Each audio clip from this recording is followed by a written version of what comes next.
ఇప్పటి వరకు ఈ ఫోన్ ట్యాపింగ్ అనేది ఇది చరిత్రలో 88, 72 అమెరికా అండి.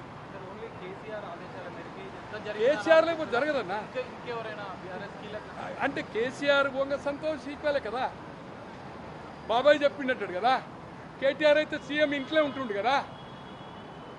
ఆయన చెప్తే ఆయన కవిత మీ చేయించాడు. లేకపోతే సంతోష్ రెడ్డి చెప్పి కవితకు సంతోష్ పోలేదు కదా. హరీష్ రావు గారి పేరు చెప్పిండు. వాళ్ళు ఫ్యామిలీ మెంబర్స్ కదా, ఒక కుటుంబం కదా, కుటుంబ పాలన కదా, రీజనల్ పార్టీ కదా. ఒకటే అండి, ముఖ్యమంత్రి మొదట అవకాశం ఇచ్చింది. కొంత మెప్పు పొందడానికి కూడా వీళ్ళు కొద్దిగా అవుతుందో ఆయన కోసం ప్రమోషన్స్ ఇచ్చారు. ప్రభాకర్ రావు రిటైర్ అయినందుకు ఇచ్చారు. రాధాకిషన్ రావుకి 2 సార్లు ఇచ్చారు.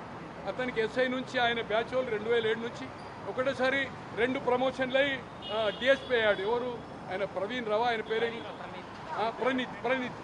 డెఫినెట్లీ వెల్ మా ఎస్సీ, నేను కూడా అదే ఎస్సీ అంటే సేమ్ కాస్ట్తో వచ్చేసిండు. మళ్ళా మనోడే వేస్తాడు, దేశంలో ప్రధాని అవుతాడు. మోడీ లేదు, గీడీ లేదు, మహారాష్ట్రలో పెట్టిండు, పార్టీ పెట్టిండు కదా, మొత్తం దేశం తిరిగిండు కదా, అవుతాడు, మన పార్టీ వస్తుంది అనుకున్నాడు. ఇట్లా అవుతుంది అనుకోవాలి కదా. ఏది ఏమైనా దీంట్లో కఠినాతి కఠిన నిర్ణయము బీజేపీ వాళ్ళు చేయాలి. ఈరోజు సిట్ ఏదైతే చేస్తుందో అన్ని వేళ్ళు అక్కడికే. ప్రభాకర్ రావు చెప్పినా రేపు ప్రభాకర్ రావుకు ఆగస్టు 5 వరకే ఉంది. ఆగస్టు 5 తర్వాత ఆయన సహకరించడం లేదు. ఖచ్చితంగా అతన్ని కస్టడీకి తీసుకుంటారు. అతను అరెస్ట్ కావడం ఖాయం.